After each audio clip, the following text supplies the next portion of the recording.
नमस्ते दोस्तों, welcome to Piyush academy digital world podcast. मैं हूं अदिति और मेरे साथ है रोहित, जो हमेशा किसी भी नई तकनीक को समझने के लिए उत्सुक रहते हैं। उत्सुक नहीं अदिति, बल्कि मैं तो शुक्रगुजार हूं, क्योंकि आज हम जिस विषय पर बात करने वाले हैं उसे कहते हैं IAC, यानी इंफ्रास्ट्रक्चर एज कोड।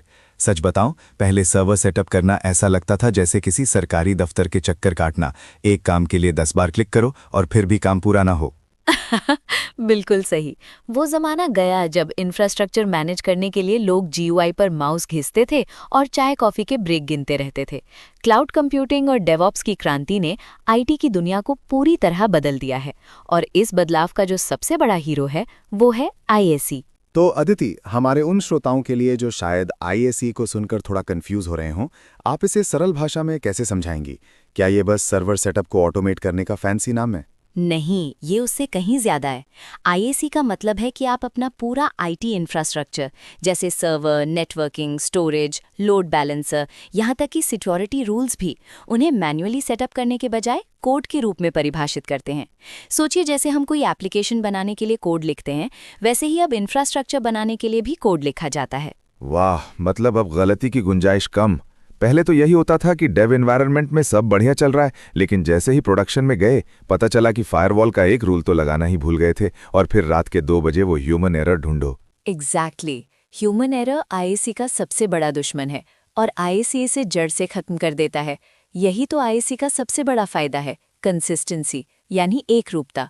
पहले डेव, टेस्ट और प्रॉड एनवायरनमेंट में अक्सर अलग सेटिंग्स की समस्या होती थी, लेकिन IAC के साथ एक ही कोड फाइल चलती है, इसलिए हर जगह सब कुछ बिल्कुल एक जैसा होता है। ये तो बहुत तगड़ी बात है।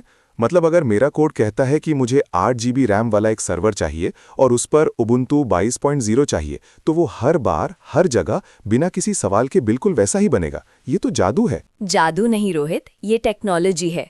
और ये काम कैसे करता है? ये सब कॉन्फ़िगरेशन फाइल्स के जरिए होता है।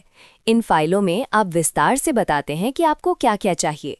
फिर IAC टूल इन फाइलों को पढ़कर सीधे क्लाउड प्रोवाइडर, चाहे वो AWS हो, Azure हो या GCP हो, उनसे कनेक्ट होता है और आपकी ज़रूरत के हिसाब से इंफ्रास्ट्रक्चर तैयार कर देता है। अच्छा, ये बताइए कि जब हम IAC की बात करते हैं तो क्या इसमें कोई अलग तरीके भी होते हैं? क्योंकि कोड लिखने के तरीके तो अलग अलग हो सकते हैं। बिल्कुल। IAC में मुख्य रूप से 2 अप्रोचेज होते हैं जो बहुत महत्वपूर्ण हैं, डेक्लेरेटिव और इम्पेरेटिव। डेक्लेरेटिव, इम्पेरेटिव, नाम तो काफी भारी भरकम है। इन्हें कैसे समझें? क्या कोई आसान उदाहरण है? ज़रूर। डिक्लेरेटिव अप्रोच में आप सिर्फ ये बताते हैं कि आपको क्या चाहिए। जैसे आप किसी रेस्टोरेंट में वेटर से कहते हैं, मुझे एक वेज पिज़्ज़ा चाहिए। आप ये नहीं बताते कि आटा कैसे गूंथना है या ओवन का तापमान कितना रखना है। IAC टूल जैसे टेराफॉर्म खुद तय करता है कि उसे कैसे बनाना है। और इम्पेरेटिव अप्रोच? इम्पेरेटिव अप्रोच में आप स्टेप बाय स्टेप बताते हैं कि कैसे बनाना है। ये वैसा है जैसे आप शेफ को रेसिपी दें, पहले आटा गूंदो, फिर चीज़ डालो, फिर इतने तापमान पर बेक करो। यहाँ आपको हर कमांड को एक क्रम में बताना होता है। उदाहरण के लिए कुछ स्क्रिप्ट्स या पुराने कॉन्फ़िगरेशन मैनेजमेंट टूल्स इस तरह काम करते हैं। मुझे लगता है कि डिक्लेरेटिव अप्रोच ज़्यादा स्मार्ट है। मुझे सिर्फ परिणाम बताना है और IAC टूल खुद ही सारे रास्ते ढूंढ लेगा। खासकर जब हम टेराफॉर्म की बात करते हैं, जो आज मल्टी क्लाउड एनवायरनमेंट का बेताज बादशाह है। एकदम सही। और टेराफॉर्म इतना पॉपुलर क्यों है? क्योंकि ये मल्टी क्लाउड को सपोर्ट करता है। आप एक ही कोड से AWS, Azure और गूगल क्लाउड तीनों जगह इंफ्रास्ट्रक्चर बना सकते हैं। अच्छा, तो बाकी टूल्स का क्या? जैसे मैंने सुना है AWS क्लाउड फॉर्मेशन भी है। क्या वो टेराफॉर्म जितना अच्छा नहीं है? देखिए, हर टूल का अपना राजा का इलाका होता है। क्लाउड फॉर्मेशन AWS का अपना टूल है। अगर आपका सारा काम केवल AWS पर है तो क्लाउड फॉर्मेशन शानदार है, क्योंकि वो AWS की हर नई सर्विस को तुरंत सपोर्ट करता है। लेकिन अगर आप 2 अलग-अलग क्लाउड प्रोवाइडर्स के बीच इंफ्रास्ट्रक्चर फैलाना चाहते हैं तो टेराफॉर्म ही आपका सच्चा साथी है। और एंसिबल, वो तो ऑटोमेशन के लिए भी खूब चर्चा में रहता है।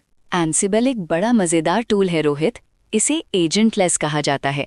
इसका मतलब है कि आपको जिस सर्वर पर काम करना है उस पर कोई सॉफ्टवेयर इंस्टॉल करने की ज़रूरत नहीं है। ये कॉन्फ़िगरेशन मैनेजमेंट और ऑटोमेशन दोनों के लिए बेहतरीन है। ये एक ऐसा वर्कर है जो चुपचाप आता है, आपका काम करके चला जाता है और किसी को पता भी नहीं चलता। अच्छा, तो IAC के फायदों पर एक बार फिर जोर दें। स्पीड और कंसिस्टेंसी तो हमने कवर कर ली। और क्या है? क्या इससे पैसे भी बचते हैं? बिल्कुल।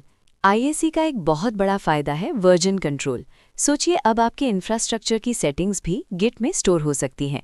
अगर कल को कोई गड़बड़ी हो जाए तो आप मिनटों में वापस पुराने सही वर्जन पर जा सकते हैं। ये आपके इंफ्रास्ट्रक्चर के लिए एक टाइम मशीन की तरह है। टाइम मशीन, शानदार। और कॉस्ट कंट्रोल? हाँ, IAC ये सुनिश्चित करता है कि आप केवल उतनी ही रिसोर्सेज बनाएं जिनकी आपको ज़रूरत है। आप कोड में डिफाइन करते हैं कि सर्वर कब ऑन होगा और कब बंद होगा। जब काम खत्म तो कोड रन करो और रिसोर्सेज डिलीट, कोई फिजूल खर्ची नहीं। और अंत में IAC और डेवॉप्स का रिश्ता कैसा है?